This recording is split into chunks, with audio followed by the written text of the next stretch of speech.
السلام علیکم ورحمۃ اللہ وبرکاتہ۔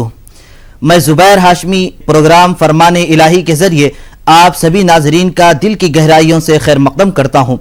ناظرین، کل کے ایپیسوڈ میں ہم نے سورۃ الجاثیہ کی آیت نمبر 22 سے 37 تک تلاوت اور اس کا ترجمہ سننے کا شرف حاصل کیا۔ آج ہم اپنے اس پروگرام میں سورۃ الاحقاف کی ابتدائی 10 آیتوں کی تلاوت اور اس کا ترجمہ سننے کی سعادت حاصل کریں گے۔ ناظرین، الحمدللہ اللہ کے فضل اور اس کے کرم سے ہم اس پروگرام فرمان الہی میں 25 پاروں کی تلاوت، ترجمہ اور مختصر تفسیر کے ساتھ تکمیل کر چکے ہیں۔ آج ہم اللہ کے فضل سے 26واں پارہ اور سورۃ الاحقاف کی ابتدا کرنے جا رہے ہیں۔ اس سورہ مبارکہ میں 4 رکوع اور 35 آیتیں ہیں۔ یہ مبارک سورہ ہجرت سے کچھ عرصے پہلے مکہ مکرمہ میں حضور نبی کریم صلی اللہ علیہ وسلم پر نازل ہوا۔ حضور نبی کریم صلی اللہ علیہ وسلم جو ساری کائنات کے لیے رحمت بنا کر مبعوث فرمائے گئے ہیں، آپ رحمت والے پیغام کو اہل مکہ تک جب پہنچایا تو اہل مکہ کی دشمنی، عداوت حضور نبی کریم صلی اللہ علیہ وسلم سے اور اہل ایمان سے ہو چکی تھی۔ تو حضور نبی کریم صلی اللہ علیہ وسلم وہاں سے ہجرت یعنی مکہ مکرمہ کو چھوڑ کر مدینہ منورہ جب تشریف لے گئے تو اس سے پہلے کئی سال ایسے گزرے ہیں جس میں اہل مکہ کا ظلم و تشدد بڑھ چکا تھا اور اس کی انتہا ہو چکی تھی۔ حضور نبی کریم صلی اللہ علیہ وسلم کی ذات مقدسہ تو ایسی بابرکت ہے کہ جب آپ کسی کو کوئی تعلیم دیتے، دین کے بارے میں بتلاتے تو اس سے متاثر ہو کر ایمان کی طرف راغب ہو جاتے اور وہ شخص ایمان والا ہو جاتا۔ اب اہل مکہ کا طریقہ یہ اس کے برعکس تھا، ان کا ظلم و تشدد بڑھ چکا تھا۔ آخرکار انہوں نے حضور نبی کریم صلی اللہ علیہ وسلم کو آپ کے خاندان کے ساتھ اور آپ کا سوشل بائیکاٹ کر دیا، یعنی حضور نبی کریم صلی اللہ علیہ وسلم اپنے خاندان بنو ہاشم اور اہل ایمان یعنی صحابہ رضوان اللہ تعالی علیہم اجمعین کو لے کر مکہ مکرمہ سے دور ایک مقام پر قیام فرمایا جس کا نام شعب ابی طالب بیان کیا گیا۔ یہاں پر 3 سال قیام فرمائے تو اسی دوران اللہ سبحانہ وتعالی نے اس سورہ مبارکہ کو نزول فرمایا جس میں حضور نبی کریم صلی اللہ علیہ وسلم کو اور اہل ایمان کو تسلی دی گئی ہے۔ اس کے علاوہ اس مبارک سورہ میں کئی اور مضامین بیان کیے گئے ہیں۔ تو ناظرین، ان تمام چیزوں کو جاننے کے لیے سنتے ہیں آج کی ابتدائی آیتوں کی تلاوت اور اس کا ترجمہ۔ ترجمہ کلام پاک۔ اعوذ باللہ من الشیطان الرجیم، بسم اللہ الرحمن الرحیم۔ شروع کرتا ہوں اللہ کے نام سے جو بڑا مہربان نہایت رحم والا ہے۔ حامیم،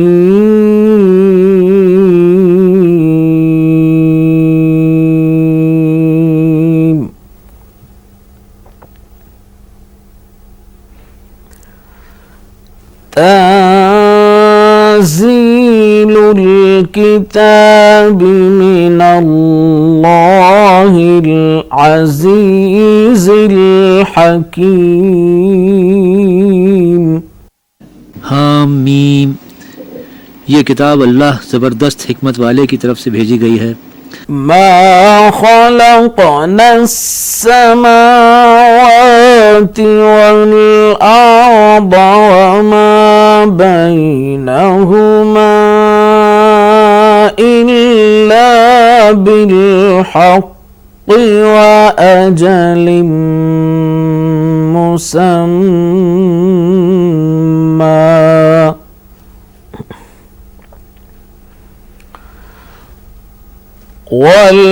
والذين كفروا عما أنذروا معرضون ما خلقنا السماوات والأرض وما بينهما إلا بالحق وأجل مسمى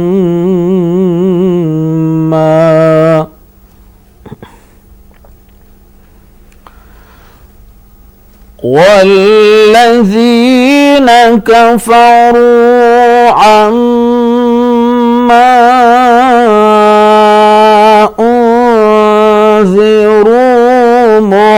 معرضون हमने आसमान और ज़मीन को और जो उनके दरमियान में है हिकमत के साथ एक मियाद मुअय्यन के लिए पैदा किया है, और जो लोग काफिर हैं उनको जिस चीज़ से डराया जाता है वो उससे बेरुखी करते हैं।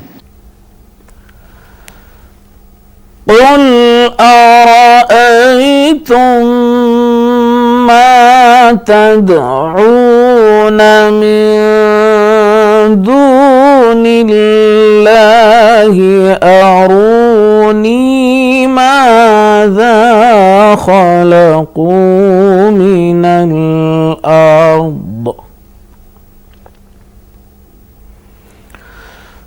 ماذا خلقوا من الأرض أم لهم شرك في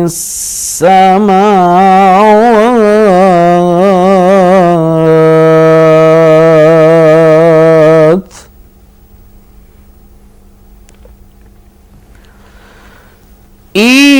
ائتوني بكتاب من قبل هذا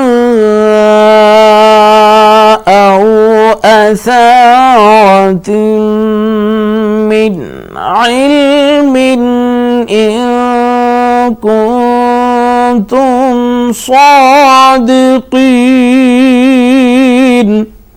आप कहिए कि ये तो बतलाओ जिन चीज़ों की तुम अल्लाह को छोड़कर इबादत करते हो, मुझको ये दिखलाओ कि उन्होंने कौन सी ज़मीन पैदा की है या उनका आसमान में कुछ साझा है। मेरे पास कोई किताब जो इससे पहले की हो या कोई और मजमून मनकूल लाओ अगर तुम सच्चे हो।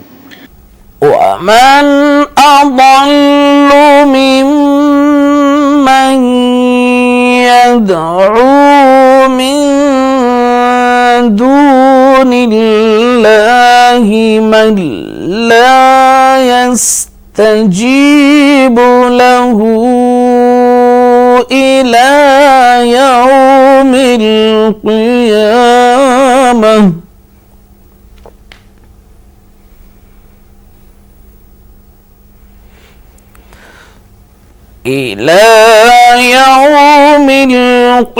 القيامة وهم عن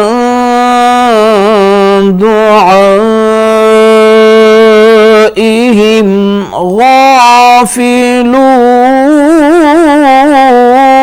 غافلون ومن أضل ممن يدعو من دون الله من لا يستجيب له إلى يوم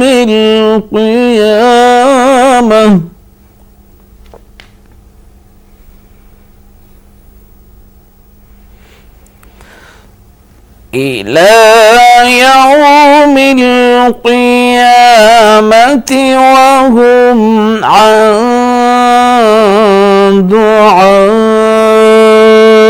دعائهم غافلون।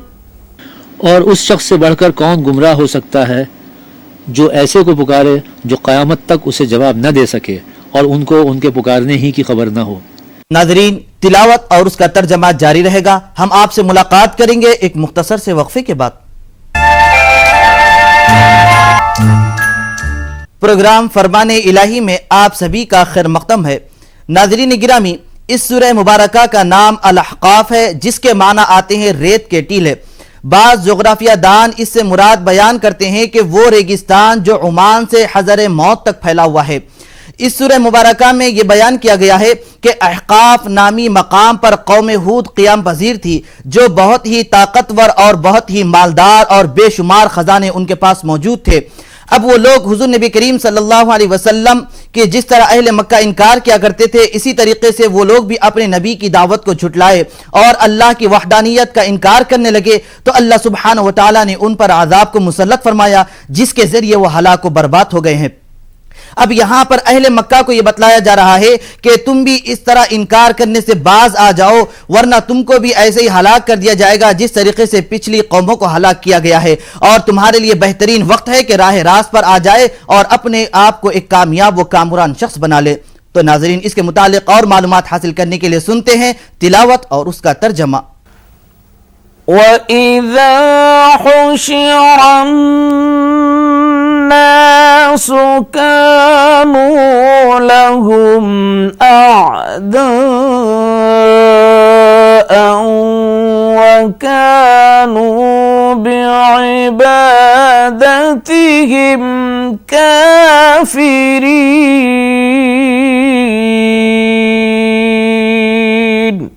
और जब लोग जमा किए जाएंगे तो वो उनके दुश्मन होंगे और उनकी परस्तिश से इनकार करेंगे। وَإِذَا تُتْلَى عَلَيْهِمْ آيَاتُنَا بَيِّنَاتٍ قَالَ الَّذِينَ كَفَرُوا لِلْحَقِّ لَمَّا جَاءَهُمْ هَذَا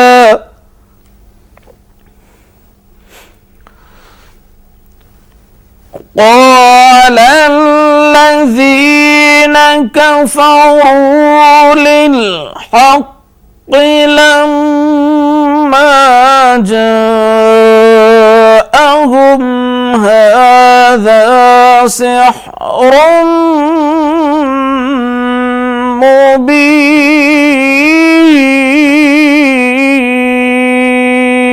مبين وإذا تتلى عليهم آياتنا بينات قال الذين كفروا للحق لما جاءهم هذا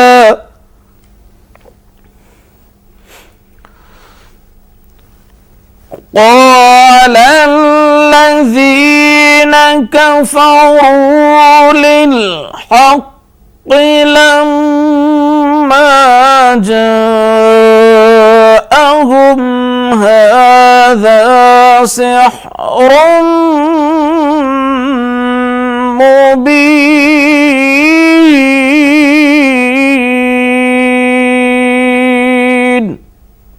और जब उनके सामने हमारी खुली आयतें पढ़ी जाती हैं तो काफिर हक के बारे में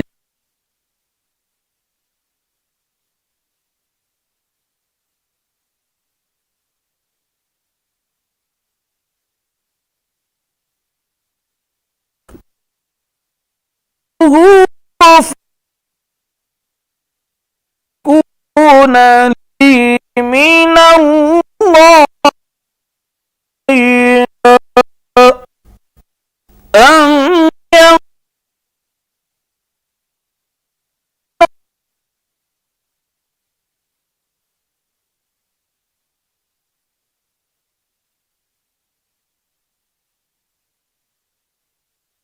من الله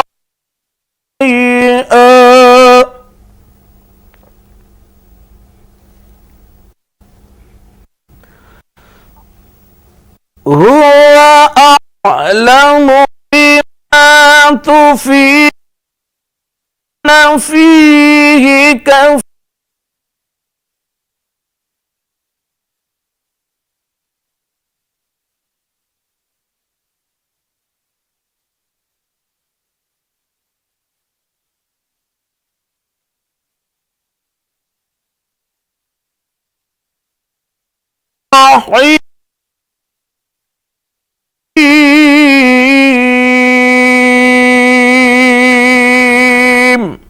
क्या ये कहते हैं कि उसने इसको अज खुद बना लिया है? कह दो कि अगर मैंने इसको अपनी तरफ से बनाया हो तो तुम खुदा के सामने मेरे बचाव के लिए कुछ इख्तियार नहीं रखते।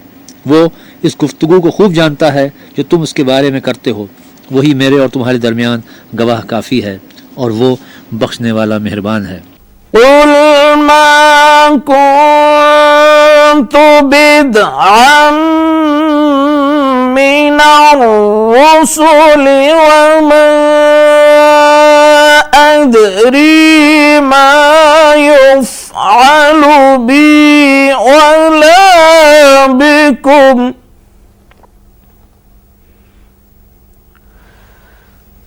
إن أتبع إلا ما يوحى إلي وما أنا إلا نذير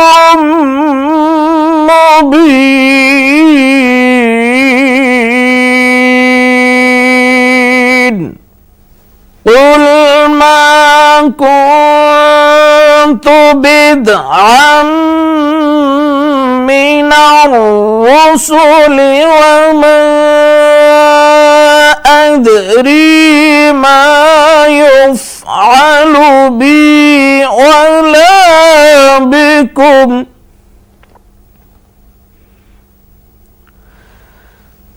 إن أتبع إلا ما يوحى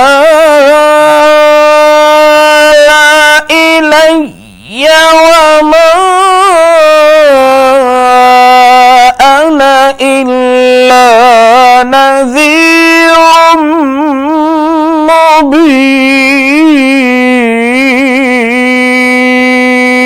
مبين کہہ دو کہ میں کوئی نیا پیغمبر نہیں آیا اور میں نہیں جانتا کہ میرے ساتھ کیا سلوک کیا جائے گا اور تمہارے ساتھ کیا کیا جائے گا. میں تو اسی کی پیروی کرتا ہوں جو مجھ پر وحی آتی ہے اور میرا کام تو اعلانیہ ہدایت کرنا ہے. ناظرین، پروگرام فرمان الہی میں سورۃ الاحقاف کی تلاوت اور اس کا ترجمہ جاری رہے گا. ہم لوٹ کر آتے ہیں ایک چھوٹے سے وقفے کے بعد.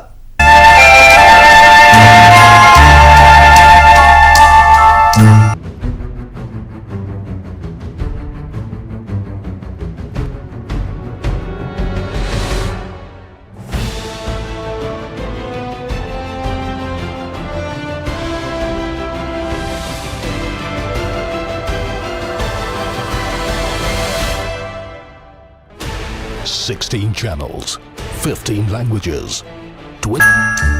وقفے کے بعد دوبارہ آپ سبھی کا خیر مقدم ہے. ناظرین گرامی، جب حضور نبی کریم صلی اللہ علیہ وسلم نے اپنی رسالت اور پیغام حق کا اعلان فرمایا لوگوں کے سامنے، تو لوگ جو انکار کرنے والے تھے آپ کی رسالت کا اور ایمان کا بھی انکار کرنے لگے، اور یہ لوگ بڑے تعجب کے ساتھ یہ کہنے لگے کہ نعوذ باللہ، انہیں کیوں رسول بنایا گیا؟ ہمارے پاس تو بڑے بڑے اور مالدار سردار موجود ہیں، ہم میں سے کیوں نہیں بنایا گیا؟ حضور نبی کریم صلی اللہ علیہ وسلم یہ تمام انبیاء کے سردار ہیں اور کائنات میں آپ جیسا کوئی اور نہیں ہے. اللہ سبحانہ وتعالی اہل مکہ کے جواب کے طور پر یہ ارشاد فرمایا ہے، جس کا ترجمہ یہ ہے کہ اے حبیب مکرم صلی اللہ علیہ وسلم، آپ یہ ارشاد فرما دیجئے کہ میں تو کوئی انوکھا رسول نہیں ہوں، بلکہ میں جو کچھ جانتا ہوں وہ سب اللہ سبحانہ وتعالی کی جانب سے عطا کردہ ہے. اور یہ بھی یاد رکھ لینا چاہیے کہ کائنات میں اللہ سبحانہ وتعالی کے بعد سب سے زیادہ جاننے والے حضور نبی کریم صلی اللہ علیہ وسلم ہے. اللہ سبحانہ وتعالی نے آپ کو صاحب اختیار بنایا ہے. تو ناظرین، اس کے متعلق اور معلومات حاصل کرنے کے لیے شامل ہو جاتے ہیں آج کی باقی آیتوں کی تلاوت اور اس کے ترجمے کے ساتھ. قل أرأيتم إن كان من عند الله وكفرتم به وشهد شاهد من بني إسرائيل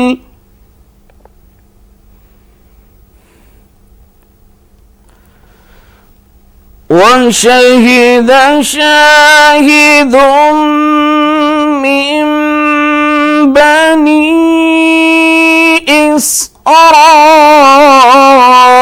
إسرائيل على مثله فآمن واستكبرتم قل أرأيتم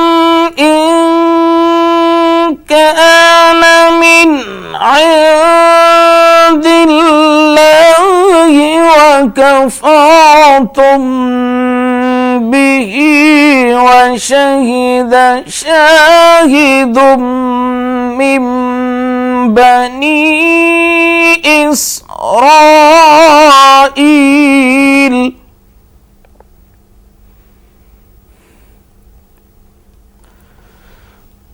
وشهد شاهد من بني إسرائيل على مثله فآمن واستكبرتم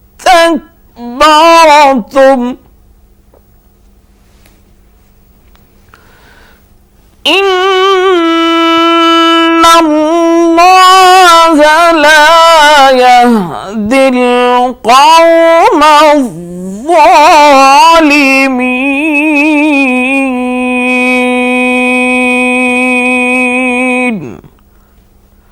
صدق الله العظيم कहो कि भला देखो तो अगर ये कुरान खुदा की तरफ से हो और तुमने उससे इनकार किया और बनी इसराइल में से एक गवाह इसी तरह की एक किताब की गवाही दे चुका और ईमान ले आया और तुमने सरकशी की तो तुम्हारे जालिम होने में क्या शक है। बेशक खुदा जालिम लोगों को हिदायत नहीं देता। अल्लाह सुब्हानहु व तआला से दुआ है कि वो हम सबको अपने ईमान में तक़वियत और अमाल सालिहा कसरत से करने की तौफीक नसीब फरमाए। तो नाज़रीन, ये था हमारा प्रोग्राम फरमान इलाही। इंशाअल्लाह कल हम दोबारा इसी वक्त सूरतुल अहक़ाफ की तिलावत और उसके तर्जमे के साथ हाजिर रहेंगे। तब तक के लिए आप हमें और हमारी पूरी टीम को इजाजत दीजिए। वस्सलामु अलैकुम व रहमतुल्लाहि व बरकातुहू।